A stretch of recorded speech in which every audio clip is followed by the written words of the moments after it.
I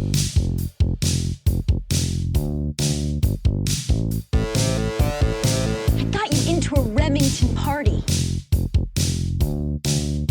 What's my thanks? It's on the hallway carpet.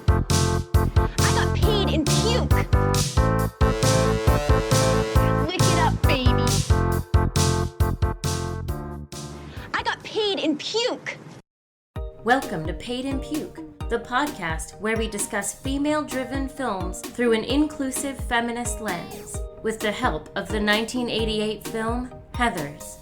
Paid in Puke is hosted by Jessica Baxter, Amy Green, and Christina Barr. It's also a spoiler-filled free-for-all. You've been warned. On today's episode of Paid in Puke, we are celebrating the 2023 queer, irreverent high school comedy Bottoms. Directed by Emma Seligman and written by Seligman and Rachel Sennott. And they also collaborated on 2020's Shiva Baby. That's a good one. Go watch it. Could the ugly, untalented gays please report to the principal's office? Guess that's you guys. Tonight is our night. We're getting the cooch. I'm gonna talk to Brittany. You can say hi to Isabel. What would I say? Hey, girl, how's your boyfriend? How's his penis? I'm gonna expel you both for committing a crime against Jeff. Get out of the car. You can't tell me what to do. Get out of the freaking car! We were just practicing for a self-defense club. So it's like a fight club? Yes. Just stay in your lane until you're munching beaver at Wesleyan. Yes, sir. What's your plan here? Jeff is psychotic. And they're picking on the weak and defenseless. So, we teach a bunch of girls how to defend themselves. They are grateful to us. Adrenaline is flowing. Next thing you know, Isabel and Brittany are kissing us on the mouth. You can be our club advisor. You know, my mom did say I need to pick up a hobby. Welcome to our fucking fight club. Let's get it popping in this motherfucker.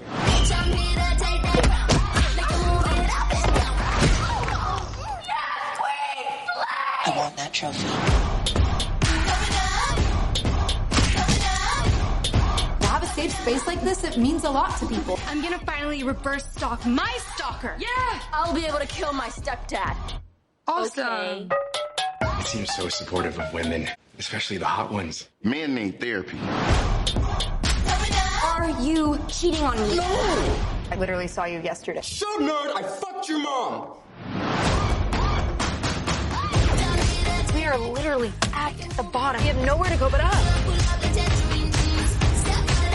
Your club is over. They deserve a shot at showing everybody how fucking cool they are. Let's go fuck up some football players. I want that trophy.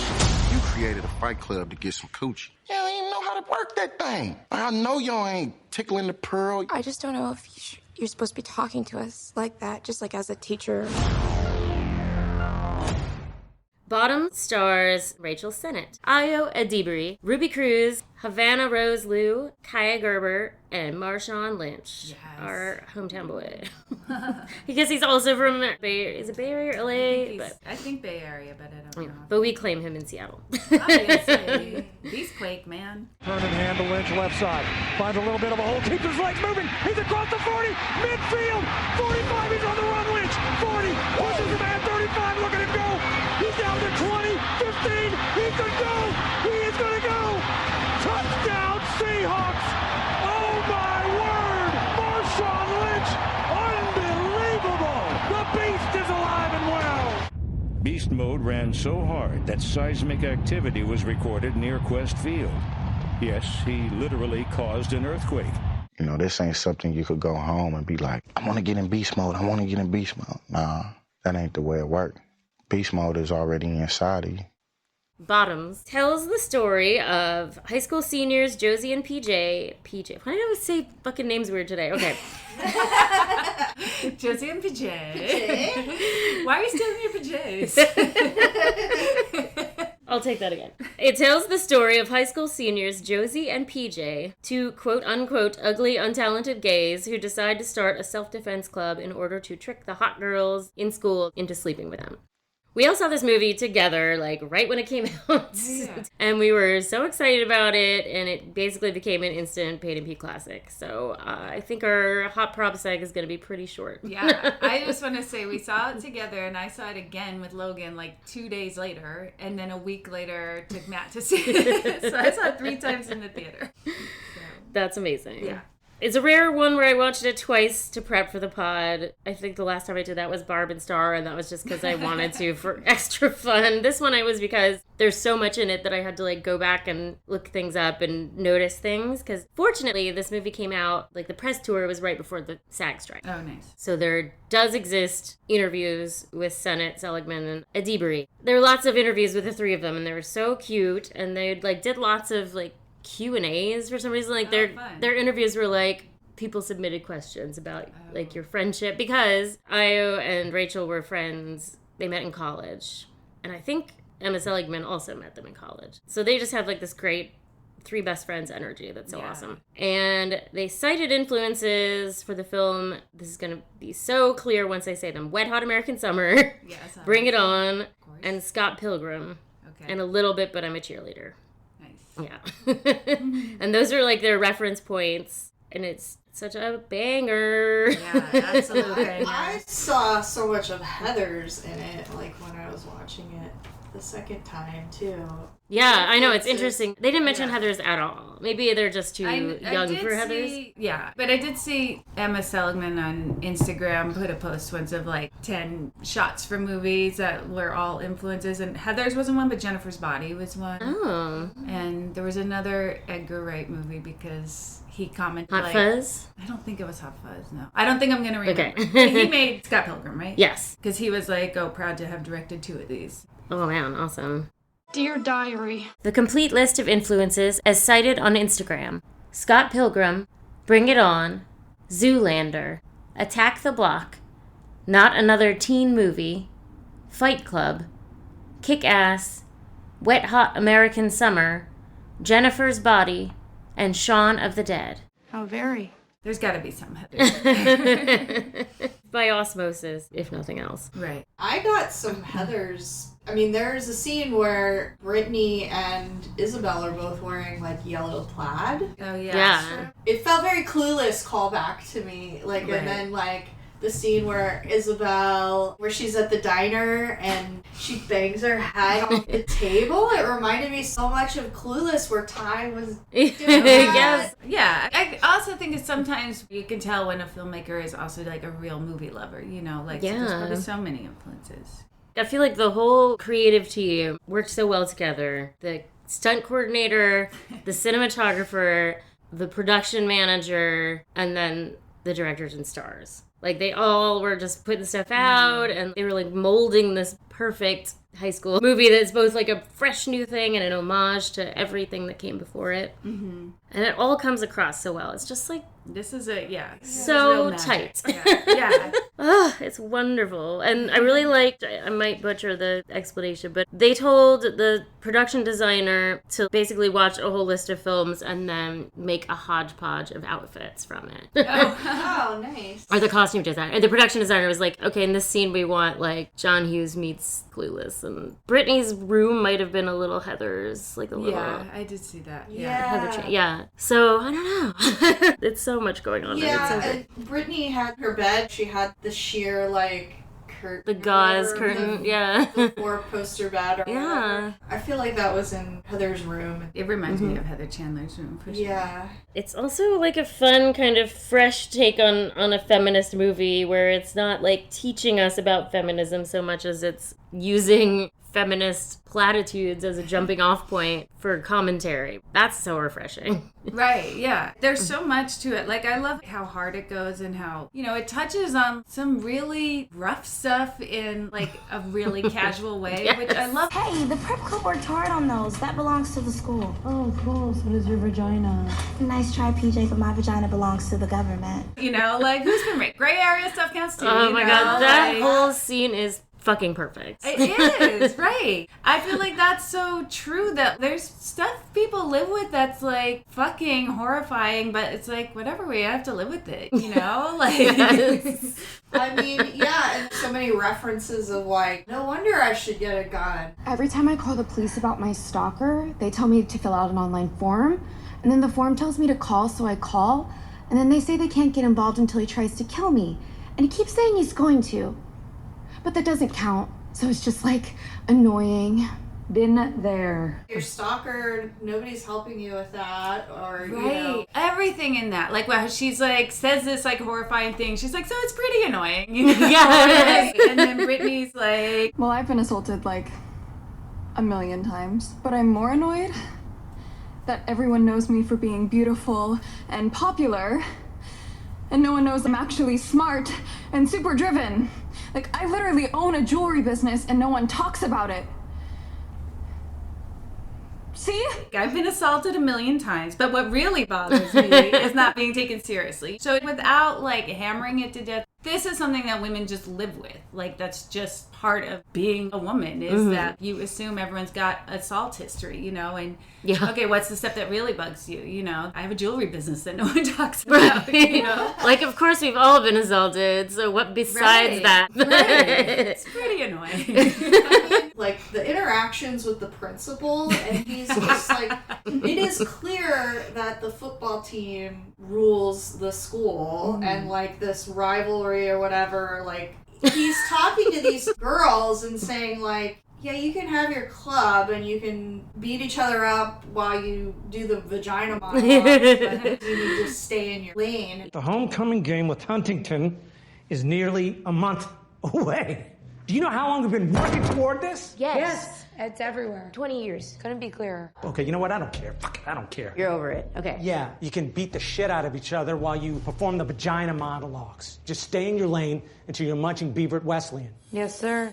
The message is clear, like, you're not important here. Yeah. Just don't make any noise, you know what I mean? Just like, don't fuck with the one Don't important fuck with the thing, football- which is the football don't fuck with players. Jeff. Even though the football players are fucking with them. Like, Right. I know. I really like how that scene escalates. And it kind of gives me Barb and Star energy a little bit, where they're like making up lies on the spot to get out of something. I'm gonna expel you both. No! Yes. No! Yes. No! You have to understand that this was a misunderstanding. Really? We were just practicing for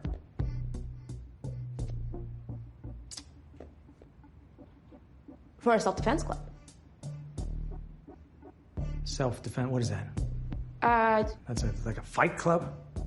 Well, here's the thing. Yes. Yes. A fight club where we fucking beat each other up and shit. No, we don't. Yes. No, we don't. Shut up. But obviously the context is totally different. But it is really funny how he's like, why didn't you use other means to fight back against this huge football player? Right. And that's when she's like, maybe I just need to buy a gun. Right. Jeff is psychotic and he tried to murder us. Ha! Sure, you're all victims and girls are always right? Yeah, actually. How come you can't buck up and learn to protect yourselves without running somebody over? Maybe it's because we're small and he's giant, so we needed to use a little machinery. Did you ever think of that, sir? Can we just explain Maybe I should ourselves? buy a gun. Okay, what? Seriously? because they're big, we're small. Yeah, and then you see that happen with the pep rally. And Hazel, like, she could have gotten really fucking hurt in that scene. She does. Like, Yeah. I mean, she does. Yeah. I mean, the football players, like, girls can do anything guys can. Right. And it's like, well, this is not what... Exactly, that's This not is what we not were fair. saying. This We is weren't not saying fair, we no. should get into fights with enormous men. We're saying, like, we should have the right to protect ourselves. That's what Right. I mean, I feel like that hits like such a strong message. Like, there's so much about like empowering ourselves and take a self-defense class. You know, in a way, it's like, don't kid yourself. You know, I mean, like, you can do that, but you know, when it comes down to it, it's not really a fair fight between men and women. Right. You know? And the fact that we're encouraged to do that instead of like, we'll keep men from raping you. It's like, no, why don't you just learn to defend yourself a little bit. Right. Like, it's always on the women. Everything that happens to them in the patriarchal society is put on them. Yeah, like you said, Amy, it just calls it out in such a fresh way without hammering it home. It's so perfect. Yeah, I like that it just presents these things that teenagers and older women deal with. It's not a movie that is heavy on a message, and I really appreciate it for that. It's just very real. I love that they're bottoms. Like, they really have nothing to lose. We just run the risk of becoming even bigger losers than we already are right now. And I hate to break it to you, but we're pretty big losers. And that is the beauty. That is the beauty of this. Because we are literally at the bottom. We're the lowest of the low. Okay. We have nowhere to go but up. They just go for it, you know? And that's freedom. No, I don't know. There's just so many great moments in the movie, and I don't even know what to say. Yeah. It's so good. Yeah, the message isn't some comment on feminism. It's like a sort of a funhouse mirror against high school and sexual politics and gender politics in high school. We all learn from each other, right? And we had a great time doing it. I thought this club was for sisterhood. If it was for your own selfish interest, this is the second wave all over again. I love the Wet Hot American Summer comparison because that is a movie that has some really dark moments that are thrown in there, and then overall it's just like ridiculous, you know, but it's the takeaway is that was so fun, but if you really dive deep into it, you're like, oh god, there's some pretty fucked up stuff in here. Yeah. But it's not like out of nowhere stuff. It's stuff that reflects society. Yeah. And I love that the teenagers acted like very real teenagers. They're not like fully formed adults. Just like moments like where Isabel is like, I really appreciated you fighting and speaking loudly at my boyfriend. I really value when people use violence and raise their voices for me. It's actually one of my love languages. Yeah. It's one of my love languages. And I can totally see a teenager saying that, you know, and like, I miss when he used to shiny. Oh God. I mean, I think it's for the best, but I do kind of miss when he would touch my hair and go like, shiny, shiny, shiny. They're horny teenagers that want to date and shit like that. Especially like how they think it's for, you know, when she's like, my whole life's fucked, you know? Yeah, exactly. You're 17. Yeah. That is such a, it's not going to happen for me. Yes, oh my God. Is she going on your permanent record? You'll never live this down. I remember those feelings so much about permanent record. I'm never going to meet someone. I don't want to say it, but we're fucked. You know what? I'm good. Because it's not going to happen for me. If it's not happening here, then it's definitely not happening at Emerson, okay? I'm done trying to sow my damn oats. I'm packing up my vagina, and I'm fucking Matthew. That's the only hope for me. No. It's man Matthew, man. And because he's gay and fearless, he's probably going to fuck me without protection. Then I'm going to get pregnant. We're going to have to join a church. He'll be the gay pastor. My whole life's fucked. And yeah, sure, his sermons are good, but everybody knows he's fruity. Everybody knows he's fucking fruity. By the way, our son Hezekiah hates us because he knows we're both closeted, but we try to make it work for him, but he's not happy. And yeah, guess what? The deacon's fucking the evangelist, man. He's fucking the evangelist. I don't want to live like that. Will you come and visit us on Sundays? Please, will you come and visit us on Sunday? When I saw it the first time in the theater, it totally went over my head that it takes place in the aughts. Oh. In my research, they weren't like trying to make it timeless so much as they were working very hard to make it take place out of time. Oh. Like, the only technology is when Tim is using a flip phone to call and the phone book. Yeah, I didn't notice he had a phone book. Yeah. Yeah, there are moments like where they're going to TP Jeff's house and Brittany is in like a velour juicy tracksuit. And he's got like a Walkman on or something. He's wearing like headphones over his ears. Yeah. Complicated montage and like... the needle drops are so inspired. I loved every single one of them. And then the score is by Charlie XCX, which is such a fun. Oh my god, I love that. Way to go, right? Was she the one that did that? Da, da, da, da, da. I love that song. Oh, yeah. I don't really know a lot of her actual pop music. I know that the Iconopop collab. I really like that one. Well, she did Boys. Oh yeah, Boys from really thinking about on the Promising Young Woman soundtrack. You know the Boom Clap too. Probably. That's Charlie. I probably did. That's Charlie. That's Charlie. That's so Charlie. That's so Charlie. Oh my gosh, Charlie. One of my fun facts was that they had her sort of do an unlicensed version of Toxic during the football scene. If you listen to it, it's like Bizarro Toxic. Oh, yeah. I love that stuff. My favorite thing about it, I think, is how real all of the stunts are. And the fight choreography is so fucking great. The fight is so good. I read a whole interview with the fight choreographer. His name is Devin McNair. And hilariously, she's also an intimacy coordinator. And she's like, the two go hand in hand. Yeah, that makes sense. But she doesn't ever want to do both at the same time. There's definitely a lot of crossover. It is so funny when the guy lands on the sword. Like, yes. Oh, okay. It was so like that. I feel like it's a little Anchorman inspired. Yeah, when it just goes like so crazy.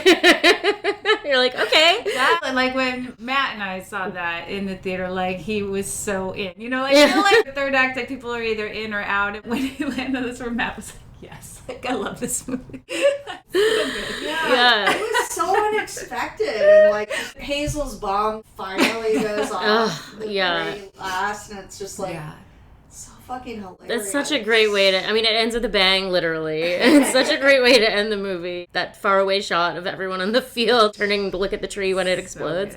I love the foreshadowing with Hazel, like how the first time you see Hazel, she takes everything so literally. They're like, oh, yeah, we were in juvie. You were in juvie? Yeah. What happened to your arm? Oh my god, she ate shit is what happened. She ate literal shit? What the fuck? Did you get beat up again? No, I just tripped. Or you jumped? Was it spy camp? Did you go to juvie? Yeah, we went to juvie. Oh my god, it was juvie? She's like, yeah, Hazel, let's do terrorism. I'm getting revenge. I'm gonna fuck up some football players and I'm buying a gun. Hell yeah. What my stepdad's? What about like Eggman? Yeah, so we can make him not refrigerated and smelly. And we could come and be like, you're cold. Yeah. Or what about like a bomb? Like a super small bomb. I mean, they're super easy to make, and I could just put it under his car and it could be a distraction. Yeah. Hazel, let's do terrorism. So she does. She's like on it. Right. I know, she's like a good-natured JD almost. Right. We need a distraction. Oh, now you want a bomb. I love how sexuality of the characters is value neutral, you know, like everybody, you know, they're going to the carnival to go like talk to their crushes and stuff. And I love the outfit that Our little Dutch boy outfit. like a little Dutch boy. It's so good. Hey, Brittany! PJ. I am loving all the holes in your pants. Thanks. You look like a little Dutch boy. Thank you. So, Britt, can I call you Britt? I'd prefer if you just called me my name. Brittany. No, not that. Brittany. They have their crushes and they want to get with their crushes. Isabel. Josie was just saying something similar to me. I don't think so. I'm Josie, by the way. Good evening. Yeah, you're a real skinny mini, aren't you? You probably should eat. I'm gonna send you to the hospital how skinny you are. Uh-oh, call the doctor. Skinny girl, I see. They have crushes on girls, and it's like, right, whatever, you know, and it's right. Like, That's very true to now, at least like where we are, you know, like Isabel's into whatever, Josie and TJ are gay, and like Brittany's straight. You know, where we grew up, it was like so binary, you know, it's like you're gay or you're straight or you're bi, which is like a gay person who's kidding themselves, you know, and that's it, you know, and it's just like, whatever. Yeah, it's not like Isabel is now a lesbian. It's like, oh, she's obviously bisexual. Because she was really into Jeff, and she's also really into Josie. I really appreciated when they do the distraction, and it's like Hazel and PJ making out or whatever, and one of the cheerleaders was, I mean, it's just like a small moment, but one of the cheerleaders was like, I am gay. And then Brittany's like, yeah, I'm not. I'm just like gay. Putting something like that in for like kids to see, and not. There was nothing about any of that, like growing up, or you know, like thinking like that even straight sexuality could be nuanced, like, right? Or all of these like internal strife of like, who am I? Mm-hmm. I mean, right, and it's not even like gay, straight. It's like girls in our generation told like, you don't want sex, you know? Yeah. Like, even like being sexual at all, it's like, okay, nympho, you know? Like, yeah. I just love that this movie, that's not presented to the viewer to like have an opinion on. It's just what it is. You know? Right, it's presented that like teenagers are sexual. You know? And teenagers have crushes, and sometimes they have crushes on girls, sometimes boys, whatever. And I just love that kids are seeing that. Mm-hmm. Hazel was one of my favorite characters. I just like, I felt like she's the very wholesome person that wants to help and do things, but very like... She's making spreadsheets and typing up notes. Oh my god, she's so great. Totally. I'm like, I want to do the work. Yeah, like kind of without being asked, you're like, I did all this stuff. Good for fucking you, Hazel. I'm glad that you finally wrote one email. Accomplished a lot. I actually did. I practically ran this club for you and Josie. Okay, let's calm down, maybe. You really think that you're the reason that we have this club? The reason? No, but I can tell everyone that if you want. I'm sorry for being an asshole. A lot of the time. Most of the time. All of the time. And I do think that it's nice to always take notes. And then you type them up and email them to everyone. She knows how to make a bomb. Yeah. I mean, she's like very smart, clearly. It's kind of a bummer. She's in the Willow remake. I was watching this with my friends. They're all gay. On Thanksgiving, we watched Bottoms after we ate. My friend Izzy was like, yeah, gay kids are gonna want to be watching Hazel in the Willow remake, but like Disney took it off of their platform so they could have the tax write-off like as a loss, but like gross. That sucks that they need more gay money kids are not going to be able to watch her. They're going to want to watch her in other things. And that's a big thing that she was in. That's funny because I read that she had the most fight choreo experience, but I didn't know why that was. But it's obviously that's why she learned it all for Willow. I mean, that's a whole other conversation. Those streaming platforms like dumping things for what it essentially amounts to peanuts to them, but to the creators, it's like all. They're just taking it as a tax they get no money. It's like, okay, we want to watch it. Like, take our money, you know?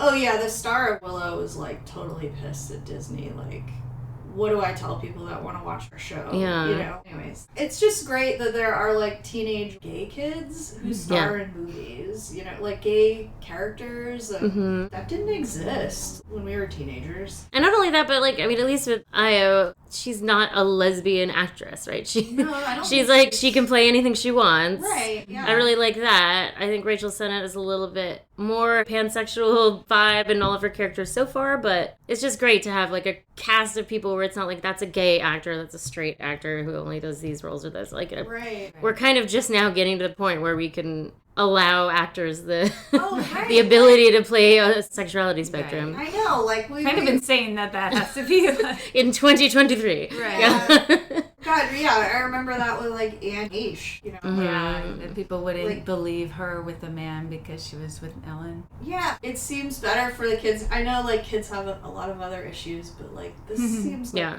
something good. It seems so good. We grew up with. I would have absolutely killed to have this movie in high school, but of course the world wasn't there. But I'm so excited for any high school kid who gets to discover this movie for the first time. Yeah. And how it will open the doors for other classic comedies that inspired it, and it's so wonderful. Going back to the set design, one of my favorites is the second meeting where they have all of that basically toddler gym equipment laying around. So funny. And they don't even talk about it, and nobody picks up the giant gold boxing gloves, but I love they have that tube that toddlers and dogs run through, and someone's doing a hula hoop when they first get to it. Also, like, Matt's favorite thing, I mean, I have like a million favorite things, but how the football players are always in full gear. Yes, always. They have that one guy in a cage in the classroom, and it's just like normal. And then he comes back. Eventually, he gets to do something outside the cage. Yeah, he's like, we have to keep him caged up because he's so violent. But he's good at football. Shut up. Hot Probs is on. Oh, shit, yeah. My only sort of hot prob is I've watched this 4 times. I cannot watch when Hazel gets kicked in the head. Like, I watched it the first time I saw it, and every time I've had to, like, cover my eyes. But I love that this movie goes so hard, so it goes hard in that part. So I can't even really hold that as a hot prob, but I cannot watch it. Yeah, the violence can be so brutal. I love the continuous David Fincher references because the violence is sort of Fincheresque in places, especially when that one Huntington football player, it's like the camera over his head and the yes, the jaw. The blood. All of the like impact shots are in slow motion, which makes sense. It's like that's how you do it safely. But they're so fucking good. I did frame by frames for a couple of the more realistic looking punches and slaps and stuff. It's always like throw it on one shot and then cut to the person being like, ah, but then the sound design matches up so perfectly. It's just like perfectly executed fight choreography, like John Wick level. It's so amazing. I read something like they didn't have a lot of budget, the fight choreography or something, so they watched the movie Kick-Ass a bunch of times and like tried to copy some of the moves, which I thought was really interesting. I mean, the movie is just so good. I love the movie more every time I see it. I do think the Hazel getting her ass kicked at the pep rally is hard. It's a hard watch, and like I guess the thing that saves her story, like, makes it happier. It looks like maybe like a burgeoning romance between her and PJ in the end. But I like that even before that, they go to great lengths to show that every other girl in the class like rallies around her, and like that's you know, they're all watching David Fincher movies together and taking care of her. Like when they're basically apologizing, like, will you please forgive us so we can save the football team? The other girls kind of look at her like, you know, we've got your back no matter what. Right. I love that. I think you just need that. You need to see this like super pure, sweet girl get her ass kicked to be like, okay, these guys fucked up and they're going to have to do something really big to make up for it. Because they are heroes. I mean, they're very flawed protagonists, obviously. Well, even though Josie's like... I know. It's like hot props. No, there aren't any. I know, right. My one hot prop is that this didn't make $1 billion. Right. Next call. Yeah, I like the main characters were flawed. Like the scene with PJ and Josie, I think it's in like the gym, and Josie's saying like, you're the only one that didn't get anything or do anything. I just followed your lead like an idiot. You followed my lead when you created that insane story about girls betting on you to fight other girls with shivs. You're just mad because I did this. I got to be with Isabel on my own without you. No, you never would have talked to her without me, ever. I'm the one who made it happen for you. You know what's so funny about this whole fucking thing, all your little schemes, all your, we'll have Ari here and we'll fuck so many girls and whatever, is that you're the only one who didn't do anything. Yeah, well, that's because Brittany's straight, so... Yeah, no shit, she's straight. Does it even matter? Do you even care? Do you actually like her? Do you care about anyone other than yourself? Just find some other girl to fucking jack off to and do nothing about. No shit, she's straight. Have you paid attention to any? Yeah. You know, I really love her line of it. Like, yeah, no shit, she's straight. Yeah, right. It's like, but that is what teenagers do. Teenagers are so in their own world, you know? And like, I love the way that they portray teenagers in a very authentic way, I think. She apologized and it came, I guess, full circle. Everything's very lightly touched on. There's a lot of show, don't tell, which is so fucking great. Like at the end where they kind of fight together, PJ and Brittany fight together a little bit, and it's like, okay, they're friends now. Yeah. And that's great for Brittany because she's like, my best friend doesn't talk to me when she's in a relationship. So I really like that for them and sort of the implications of that going forward. I really like the PJ Brittany stuff because I feel like Brittany genuinely likes PJ kind of a lot, you know? And I really like in the scene when PJ kind of goes for it. I'm just concerned because I'm like, your wrists are so small and the pen is so heavy that I'm like, is she getting exhausted? I'm surprised you can even see what you're doing with all the surface area that yours are taking up. Wow. Must be a struggle for you to write. Okay, does this hurt? Actually, yeah, that does hurt. My tiny, delicate wrist. Yeah, that was the lightest step of all time. Can't even feel it. Can't feel anything. There's like muscles in there.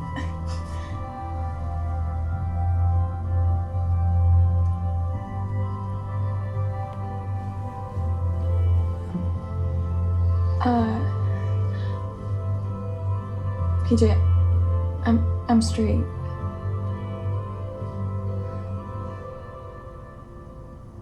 Oh.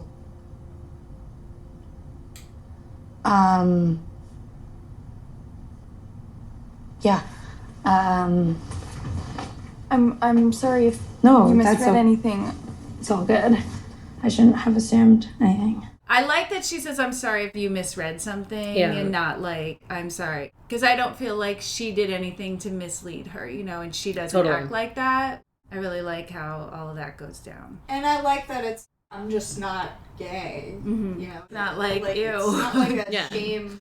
I've seen that a bunch of times. It's nice to see Yeah. like this in a different way where it's like, I keep saying value neutral. I can't. I mean, I think that's the best way to put it. Yeah. I guess let's do meaningful passages because there's 5,000. the whole screenplay, basically. I know, right? I've already started underlining meaningful passages in her copy of Moby Dick, if you know what I mean.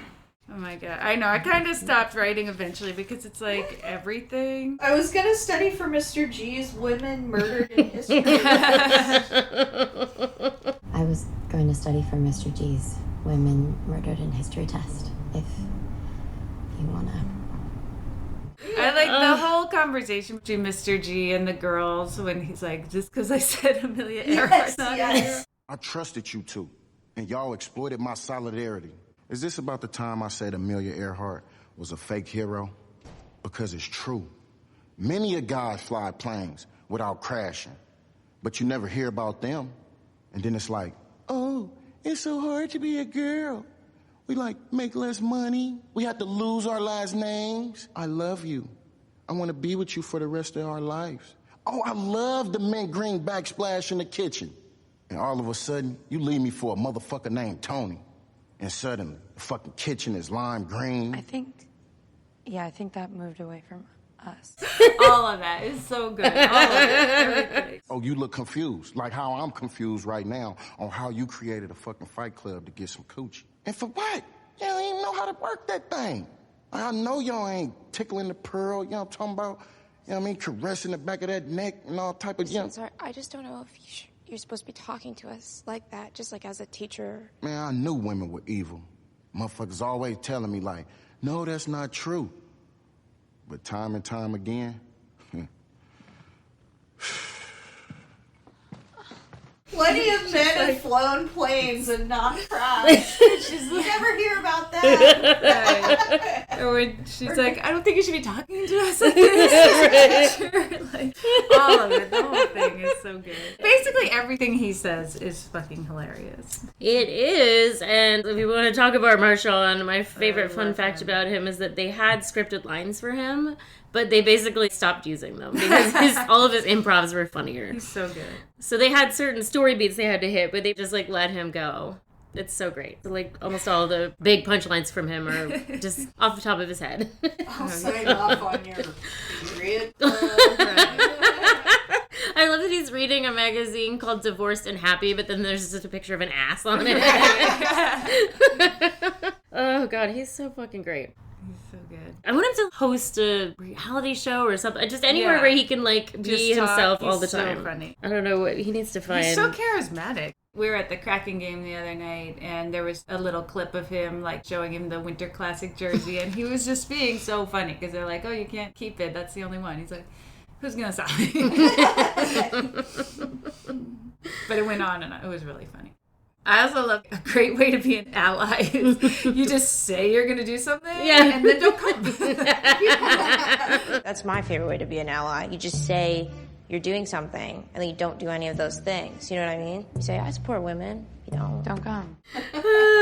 They're so good at lying in the moment, even though it comes back on them. And Josie especially, just anytime she goes off on a lie tangent, it's so funny to me. And then there's one where she's describing basically the plot of the Hunger Games. So then I was I went back and listened to all the other ones really carefully because I was like, are those all from movies too? But I couldn't recognize any of the others. Obviously, we had to survive the tributes, and, I did have to, fight people basically every single night. People were betting on us, and we were given, chips and rusty pocket knives and splintered wood and pipes as well, and we had to just fight people, sometimes to the death, and I still hear their screams at night, and that guilt probably will always shackle me forever. They're also funny in how they escalate so quickly, especially the first one I love, where she's like, will you come visit us on Sunday? Yes, I love that. Everyone knows he's fruity. Our son and Hezekiah hates us. I don't want to live like that. Will you come visit us? Oh my God. And she's like, Juvie was insane. Juvie was insane. Once a girl tried to kill me with rat poison, so I took her outside and I punched her till she died. So you killed a girl? No. Because the ambulance came and revived her, and we actually had a really productive conversation when she came back to life, so. I punched her till she died. It's so funny. There was something that PJ saying, like, I was on my knees in the rain, and then I looked up and I was blind. I was thinking, like, is that what happened in Sounds like Shawshank, I think, yeah. One time this girl's punching me in the rain. I fall to my knees. It's muddy. I get up. I'm blind. Punch her right in the middle of her face. Broke her fucking nose. I was like, she's describing something I've seen in a movie before. So, I mean, it very well could be the other Josie Things Are movies. I just don't know what they would be. I don't know if there's one where I punched her till she died and then they revived her and we had a productive conversation. I think that's just off the top of her head. I love all the stuff in the beginning at the fair. You know, it's just like, I love all the holes in your pants. The other, like, attempt to flirt. First of all, good evening. Super relatable. How it's, like, not going well at all. I also love the detail about how Josie does, like, a tip of a hat, but she's not wearing a hat. But before she left the house, she was wearing, like, 4 hats. What the fuck are you wearing? That's just little tiny callbacks like that are so fucking funny. Right, that's another thing, like a heavy thing that's just so casually mentioned is that Brittany's like, no, I'm gonna puke. Like, Right. I can bulimic, never mind. To pull the trigger out. Right. Yeah. Grow up, Heather. Bulimia is so 87. She's like, I have an idea. Eat some food, digest it. No. Brittany, are you thinking of riding a Ferris wheel at all tonight? I wasn't. I'm going on the Puke and Duke. I need a pull trig. No, you don't. Yeah, I do. I'm gonna say something crazy. I think you can eat food, digest it, let it marinate, poop it out. Gross. Maybe this? You want a bite of this? Oh, no. Yeah, this is fucking disgusting. Oh, you want a hot dog? We could go get hot dogs. I don't know. Yeah, we could get the bun, No the ketchup. bun. You gotta get the bun. No. Yes, you could. No. No bun. And then how PJ turns it into, like, a cute story I know, the next day. She was like, no, not the bun. Oh, Brittany was just so cute last night. Like, no, I can't eat a hot dog. I won't even digest it. I have to throw up. And I was like, you can have it. She's like, no, not just maybe, but not the bun. It was really sweet. You had to be there. I was there. You can have it. You can have it. You gotta be there. So I was there. That happens twice because Isabel comes up and is like, I heard you, like, beat up my boyfriend last night. Weren't you there? And also PJ when she's like, what did you think about that? I heard you guys ate literal shit and killed girls in juvie. Really?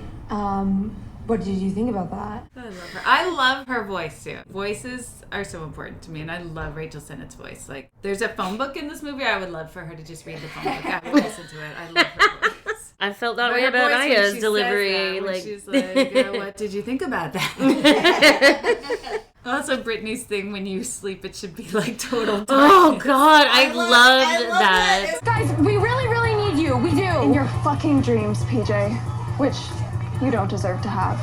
When you sleep, it should be like total darkness. Oh, fuck. Okay. That's like such a good, like, a teenager, like, wow. like, thinking they are, like...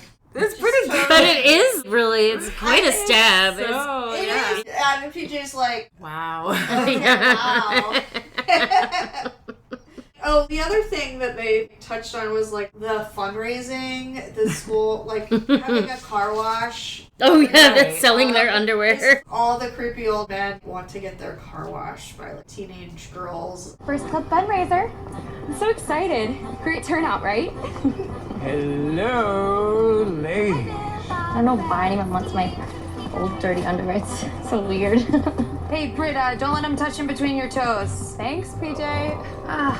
We're having fun. We're selling panties. Isabel's like, I don't know why everyone wants to buy my old dirty underwear? It's so weird. And really all of that is just one step further from what really happens, which is teenage girls washing cars. Like that. Right. That is a way that they do fundraisers. So it's just like barely a leap to be like, and sell your old underwear. Right.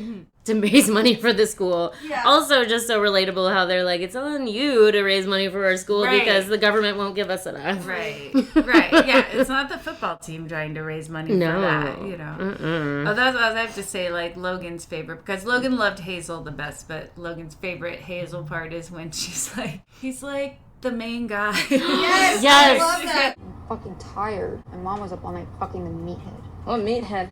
You know, like the guy. It's like the crybaby. With the balls, he catches them and he throws them. He's like the main guy. Jeff? Is your mom hooking up with Jeff? He's like the main guy. I did like that too. I love that. I also really love Jeff when he's like, shut up, nerd, I fucked your mom.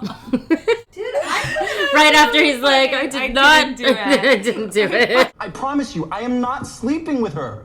I literally saw you yesterday. Shut up, nerd, I fucked your mom. I had some sympathy for Jeff and just like where? Yeah. Well, what did you think about that? The fucking mom was fucking. I mean, well, yeah, that is gross. That's true. Sure, that's gross. Yeah. Even though I guess it's technically legal, it's still just pretty nasty. And then he tries to like. He's like, can I have a come snack? on to Josie, like you saved me. You saved me. You're welcome. Oh, no. Jeff has some issues. Yeah. Are you kidding me? Mrs. Callahan, can I have a snack? The thing with the porn, like, what if that's not... Is porn even real? Yeah. So in that way, I felt like... Okay, yeah. He's being fucked by this middle-aged woman. He calls her Mrs. He's like a fucking toddler with his little plastic Yes. golden grams. Yeah. Anyways. It's so true. Jeff is not well. Yeah, I did not put that together, but you're so right that Hazel's mom is... she is fucking children, yes. Yeah, she's a midlife crisis, cougar, predator kind of, But it's also kind of refreshing in a way to see a woman doing that because that's usually... Yes, women can be predators too. That's the point of feminism. That's the point of feminism. It's literally the point of feminism. Girls are terrified. It's perfect. They need this. Okay, no, they need, like, mace, maybe. We can't do that, okay? We'd be misleading them. Guys do that all the time, okay? That's the point of feminism. That's not the point of feminism. You also don't care about feminism. Your favorite show is Entourage. You're missing the point. That was so funny to me. Again, yeah, we'd be misleading them. Guys do that all the time. That's the point of feminism. Right. That's just a thesis statement for every John Hughes movie, pretty much. Or like Superbad, you know, all the like classic comedies starring men.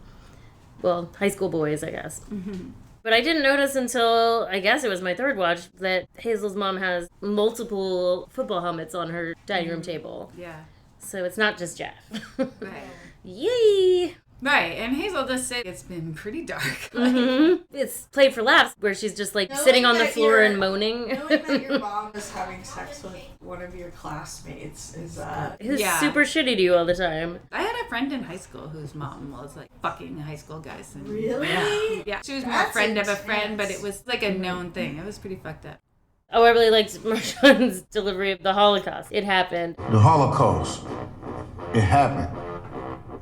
Yes, it did. But how? The seeds were sown in the Treaty of Versailles. Yes, it did. Yes, it did, right? Also, like, when Jeff breaks the thing and he's like, you gotta make that analogy with your fist. Hey, you. Overall, bitch. This is you. God damn it, Jeff. What the fuck? Hey, you couldn't make that analogy with your fist? I still love the thing in the credits when he's like the big D. He's like, D's. Actually dealing with the D word. Death. No. Dinosaurs. No. Depression. These nuts! I love a D's nuts joke. Yeah, I appreciated the outtake with the body double of Hazel. Oh, yeah. The wig The comes hair off, comes and up, I'm it's like, really funny. I'm glad we saw that. Right. It's not Yeah, getting that's her good ass because or it's so hard to see that. That's movie magic. Right, exactly. I love this shit is like beyond me. And Marshawn's like, not like beyond me. Y'all were two of my top students, I think. no, that was 2 other students. But at the end of the day, it don't matter. This shit is like beyond me. Not beyond me, like the fake me, but beyond me, like, who does that? Where do they do that at? Y'all out here 42 faking for the bacon. You understand what I'm saying? It was just so good. Oh my God, it's so good. It's a stream of consciousness, comedy gold. When he says, why didn't you ask one of the female teachers? They say, we would, but we hate them. It's like, makes sense. We were wondering if you wanted to be our club advisor. What kind of club is that? It's a women's club. We talk about women's issues. For example, periods, declining egg count, skirts. Skirts. But long ones, long denim skirts. Feminism is what she's saying. Feminism as a whole. Why don't you just ask one of the female teachers? Thought about that, but we hate them. Makes sense. Yeah. They save the football players, and then Tim starts the slow clap. Right? Yes! Yes! This is the Viking way! Yes! Thank you! Thank you! You did it! You fucking saved me! Thank you! That reminded me so much of, did you ever see Lucas? Yeah. Game? Like how they give him the football and it's like... Yeah. I mean, that was like a trope of football movies. Like, I think that happens in fucking Rudy, too, and all those football movies. But it's like, God, like he fucking went to the hospital and you got his ass kicked. But it's so great that you clap in the end for him. Right. Like, that's it. That's the redemption. That's all you need. Like, everything's cool now. Oh, I also love Isabel's thing where she's like, because she's so... Yeah, but you guys, like, could not be more different. She's so, like you know, and you're so, like... She's so good. She's terrific. She's fantastic. She's amazing. Her reaction when she tells her about Jeff and she's the way her crazy, face turns so from good. like mild disbelief to like just insane horror. Like, Yeah. it's just, like, I cannot believe this. Yeah, she's fantastic. I want to see her in like everything. Yeah. And talking about how he touches her hair. Shiny. That kind of, reminded me of in Wet Hot American Summer when Marguerite Moreau is like, I just want to fuck hot guys right now. Just like, Andy's really hot. And don't get me wrong, you're cute too, but Andy is like cut from marble. He's gorgeous. He's like this beautiful face and this incredible body, and I genuinely don't care that he's kind of lame. You know, I don't even care that he cheats on me. And I like you more than I like Andy, Coop, but I'm 16. And maybe it'll be a different story like when I'm ready to get married, but right now, I am entirely about sex. I just want Andy. Yeah. I want to take him and grab him and just fuck his brains out, you know? So that's where my priorities are right now. Sex, specifically with Andy and not with you. One other thing I do love is at the end when Isabel says to Josie, like, you didn't have to start a fake club, Yes. you could have just talked to me, and she's like, I don't know how true that is. Yes! And I still really like you. I You know, you didn't have to start like a whole fight club just to date me. You could have just like talked to me. Oh, okay. I don't really know how true that is. You know what I mean? Yes, I agree, Josie. I Yeah. don't know how true that is. yeah, that's very realistic. Like, in some ways, tricking people into talking to you when you're in such different social classes is Right. kind of necessary. Maybe not to the extent that they did, but... And I don't know if she could have just gone up and talked to her and ended up with her. Yeah, because she did already try to just talk to her, and that did not work. Skinny girl alert. Yes. I love the... We're going to have to send you to the hospital. You're a little skinny mini, aren't you? I love the complicated, like the Avril Lavigne montage, like Josie and PJ have fallen out of favor with everyone, including Ted. Ted! Janitor. Ted the janitor. Like, corny freak number one. And you can just hear Josie, like, she's screaming, like... That's her bottom, is like, Ted won't even talk to her anymore. Her line deliveries are all perfection as well. It's just like you really get the desperation. Mm-hmm. Oh my god, so good. I like how they keep saying pork. They're gonna pork us. Yeah. They say that a couple times. Well, we can't let them break our spirit, folks. Keep your heads in the game. It's just such a funny phrase. Oh, I also love when Josie meets up with, what is her name, Ruth? Gay Yoda. Oh, yeah, Gay Yoda. At the end of it when she's like, I didn't understand a word of that. I'm so sorry. In 77, they burned him at a stake with his dog. In 92, they drowned him in a giant kiddie pool. And in 03, they pulled his body apart with horses. It's called quartering. I know what it's called. So tonight, I'm staying inside and double bolting those doors. If you love a girl, go be with the girl. If not, I don't care. So I didn't understand a word of that. I'm so sorry. That's another funny set design because her table is like, it's got like 3 weird novelty mugs on it and half a gallon of chocolate milk. Right. So and weird. It's like hot and sunny where they are. And then 2 pieces of just like white bread on a plate. I'm like, what is this? I don't know what's going on. I love that scene, and Ruth is like, I don't get it. If you're not here to borrow firearms, then why are you here? And Ruth knows what's up. Yeah. She's like, it's going to be violent tonight. I'm going to bolt the door. Like, she really knows what's going to happen. She knows it's serious. It's not just like a funny rivalry. It's Right. like, no, they try to kill the quarterback and their pets every year. She's like, and their pets? Yes. Oh, the acknowledgement of like short classes in movies. Seriously, that's it. Class? Right. That's really funny. Well, I loved also like when she's berating them for being late, and he's like, I don't care if you're like, oh, but I had to go to extra help for math because I need to get a full ride because my mom lives in a trailer and she loves her boyfriend more than me. Blah, blah, blah, blah, blah, blah, blah. Shut up, okay? My dad left me, and I'm incredibly punctual. Yeah, that's so good. your trauma is not a reason to be late. And then, of course, as a distraction, and we can do it again if people are asking. People are asking. I love that. They kissed on the mouth with tongue. As a distraction, and we can do it again if people are asking. If people are asking. And also the callback of like how they lied at first about killing people in juvie, but by the end of the movie, like literally every single one of them has killed someone. Right. They're like, reaction. Oh my god. I feel like you killed that guy. Oh, yeah. I mean, you killed that guy. Yeah, No. he's dead. That's Oh my dead. God. Yeah, we killed a couple. We killed a lot of guys. We'll process it later. Much later. Later. Yeah. We'll process it later. I mean, there were some really cute moments, like at the Fight Club practice, and Brittany's like, why are you fight smiling? me off, PJ. Fight me off, PJ. Stop smiling. I'm kicking your ass. I'm Kick kicking your your ass. ass. And when they went to TP Jeff's house, and Josie's like, it's really nice we could get together and vandalize Jeff's house. That's one of my love languages. And Josie's like, is the other one gifts? And she's like, the other one's gifts. And At the it's same like, time, yeah. I really appreciated you fighting and speaking loudly at my boyfriend. I really value when people use violence and raise their voices for me.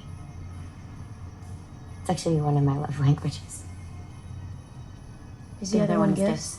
You could tell, like, how much she likes Isabel. That was really sweet. The first story that Josie tells, that was when I was like, is this a movie? Where she's like, I'm playing the long game, and then she tells a story that unfolds over 20 years. I'm not doing that with Isabel. You know what I mean? Like, I'm playing the long game with her, okay? Here's how it's gonna shake out. I don't speak to the bitch for years. Bam, it's the 20th high school reunion. I show up, I'm in a little suit like the lesbian I am, you know what I mean? It's probably white, okay? She looks at me, I look back at her. What the fuck happened to her? She's washed up. I mean, Jeff has run her ragged. That's when my ass swoops in, okay? She's washed up. That's when my ass swoops in. Jeff has run her ragged. PJ's like, that made me so sad. What? When Isabel, she's looking around Josie's room and she's like, I love God. I love God. Yes, see? That's really funny. Really funny. She has a black Jesus. That's always good. Apparently, Ayo actually did grow up in like a Pentecostal household. So that's an Easter egg, I guess. Iconography. Yeah. And just the pronunciation of Matthew is so fucking funny. The accepted gay. The school has such a gay problem. Okay, no. No one hates us for being gay. Everyone hates us for being gay, untalented, and ugly. Like, look at Matthew. Rock on, man. Killing it. I love what you're doing with the school play. Thanks, bitch. Fuck! Yeah. I'm packing up my vagina and I'm fucking Matthew. That's the only hope for me. No! It's me and Matthew, man. Ted is saying, like, I'm worried that the whole Fight Club thing is taking attention away from the football game. And Josie's like, I think that's, like, impossible to do. It's literally impossible. Listen, it's really cute and everything, but we're getting a little close to the game now, and I'm just a bit concerned it might be taking away attention from our team. I think that's, like, literally impossible to do. Yeah, in the principal's office, too. He's like... The homecoming game with Huntington is nearly a month away. Do you know how long we've been working toward this? Yes. It's everywhere. 20 years. Couldn't be clearer. Yeah, everywhere is like... Where you turn, there's a poster. Those are so funny. Like, the tagline, get horny, and it's just, like, Jeff shirtless. And then he's got the... Go, Jeff, go! The, like, Sistine Chapel painting behind him where he sits. They're in, like, the Last Supper configuration, and then he's both God and Adam in the painting. I totally missed that. But yeah, that is how they're saying. It's just, like, you have to do a watch where you just, like, look at everything in the background. Yeah. Because they... Like, everything on the chalkboard and Yes. Mr. G's stuff is really funny. All the posters everywhere. Yeah. Tight mise en scène. So this is what's called a lunchtime poll. So is it like, who would we have a club for back in high school? Or like present day? Or I was thinking present day, but I feel like you can say whatever you want. Okay, cool. I was overthinking. It's okay. As I want to do. The lunchtime poll question is, for whom would you create a fake club, and what would the club be? I love this. It's been a while since we did a crush. Yeah. They are grateful to us. We build a community. We bond. We share. We connect. We're punching each other. Adrenaline is flowing. Next thing you know, Isabel and Brittany are kissing us on the mouth. I'll go first. You came up with that name. My current crush is Brendan Urie, the lead singer from Panic at the Disco. And he's more pretty than smoldering, so he's a little bit off type for me, but you can see my type is so consistent that he's off because he is very, very handsome, but not totally smoldering, so pretty though. He's on my keychain. That's this noise. But his voice is the best, and I just got real into Panic at the Disco in the last year. I mean, I had a hard time with the what would the club be, because I'm like, what would I know about anything? But like, these girls don't know anything about his fake self-defense. So I guess it would be like, we're gonna put on like a Beatles influenced musical. That might entice Brendan Urie, because their second album is so Beatles influenced, and he's very Broadway, like he did a run on Kinky Boots on Broadway. Oh, cool. So I feel like he's like a theater music kid. So hopefully he would join our club. And yeah, that was designed entirely to entice him. Right. It sounds like it'd be fun anyway, even if he didn't show. Yeah.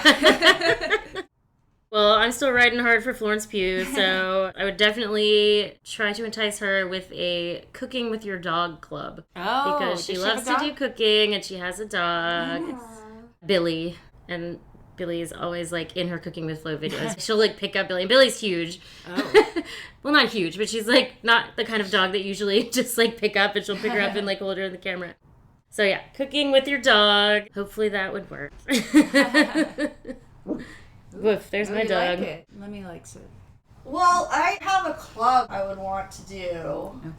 Okay, well, I just watched this documentary this weekend about Hedy Lamarr, and cool. She invented a lot of interesting shit. Like, I would love to start some kind of club where women invent things, or are encouraged to, like, help each other follow through on their ideas. Oh, cool. That's my experience. There's a serious lack of female solidarity at this school. Not the point, Hazel. Like, if you really have an idea on how to make something better, or how to do something or fix a problem, there's not a lot of, or at least from me being a teenager, I was not encouraged to have ideas. Right. It's like you have a whole jewelry business and no one ever talks about it. Right, exactly. So I would like to be around other people that do. You know what I mean? Yeah, totally. I don't know. That sounds like a good crush club. on anyone, but I just. Well, maybe like, it would wanna... attract Hedy Lamarr. Hedy Lamarr, or people that value value people's. You could like feature a female inventor every time. Yes, that would be good. I like that. Good one. Final answer. Let's make all this happen. How very. Okay, I got some fun facts. Oh, yes, indeed. During the final battle, the sword that was dropped is a replica of Anduril, Flame of the West, wielded by Aragorn in Peter Jackson's The Lord of the Rings. So Return of the King. You're speaking Japanese right now. Like, what? It's a replica. Oh, wow. But that's yeah, cool. That's funny to me, obviously. I'm a big Loader stan, so I like that. And then also, the plot point about Jeff being allergic to pineapple was inspired by the fact that Ayo Edebiri is also allergic to pineapple. Oh, sad. Pineapple's delicious. One of the things I watched was they were doing shots. We've got 11 questions and 11 shots, and we can either answer a question or pour it up and take a shot. I'm nervous because we have sensitive stomachs. Oh, God. Yeah. I am actually a little bit But we're nervous about also that. sensitive about the truth. Which at first they're like, what you guys don't know is that it's 6 a.m. right now. No, it's alcohol. It's gonna really hit at 7 a.m. They don't tell you it's 6 a.m. All press is at 4 in the morning. It's turning day right now. So they're like, we're going to answer most of these questions. But one of them, Rachel picked up and thought it had pineapple in it. So she was like turning away to smell it. And I was like, why are you turning away? This actually feels like something. Why are you going away? Because I smell pineapple. Thank you. That's not nice. I don't know, it was a sweet moment between them. I liked the story that you had shared a while ago about Marshawn. He was approached to do the role and he wanted to be in the movie because of his relationship with his gay sister and how he felt like when he was a football player in high school and his sister was coming out, he didn't handle it well. Yeah. Like, it was important to him. I mean, then him being in a movie like this, drawing lots of kids who maybe wouldn't have seen it without him otherwise, like, that's pretty awesome. It's terrific. He's a class act. Yeah, I love him. And then my favorite fun fact, which maybe people have noticed already, the Rockridge dog mascot has a giant human penis on the front. I was doing all kinds of pausing and trying to get a good shot of it because it is in the background, but it is very funny. It's like an erect, floppy penis. And they're like, we had a whole meeting about it for an hour. We're like, should it be fleshy? Should it be furry? How big should it be? How much can we get away with it being on screen? And like most of the movie, when you see the mascot, his back is turned, and like in the posters around, he's bent over. Like there's lots of like hiding his groin region until the end. So look out for that giant dog dick. Nice. But it's a human dick on a dog. Oh my god. Very funny. I thought the mascot was like, but now that you say that, it's like, oh yeah, that was kind of weird. Like, I love that there's so much to notice every time you watch it. Yes. I feel like it rings true too. They're like the Vikings, but their mascot is a dog in a Viking costume. And then their rivals are the golden ferrets. Oh god, that's very funny. And now their whole football team is dead. Yeah. We'll process it later. We definitely killed a bunch of people off. Oh, and then there's like a But I'm a Cheerleader Easter egg. The diner that Josie and Isabel go to is called But I'm a Diner. Oh, cute. And the waitress has a name tag that says Natasha. Oh, that's nice. Oh my god. That's like the best thing about making a movie is every little detail you can customize. Yeah. So fucking good. I just can't wait for them to make more movies. Like I know. Emma Seligman and Ayo Edebiri and Sennott. I want them to make more movies together. I know they're probably gonna go on their own too, but I mean they have been doing that, but they're like a power yeah. trio for sure. Yeah. It was magic. This was lightning in a bottle. I saw the picture of Rachel Sennott in a conference room or something at NYU, and they're like whiteboarding bottoms. They started the idea years ago. I love that. Students and followed it through. It's pretty awesome. That is amazing. I didn't find any fun facts about it, but the picture in Josie's room of the two of them. It gets a lot of screen time. And then Isabel picks it up and is like, you've been friends for a long time, haven't you? Like, I wonder if that is just a picture of them from college or something. Yeah. They're just wearing, like, some crazy outfits. So great. Definitely let's get more female comedy dream teams. Yeah. Make it as gay and weird as possible. Yes. We're here for it. If you enjoyed this episode of Paid in Puke, please take a minute to give us 5 stars on your preferred podcast app. If you did not enjoy it, no further action is necessary. Paid in Puke is hosted by Jessica Baxter, Amy Green, and Christina Barr. Follow us on Twitter at PaidInPukePod, on Blue Sky at PaidInPukePod, on Instagram at PaidInPukeSeattle, and on Facebook at Paid in Puke Podcast. Paid in Puke is produced and edited by Divine Betty Media. Music by Silent Partner and Jessica Baxter. Thanks for listening. You're beautiful. Beast mode, beast mode, beast mode.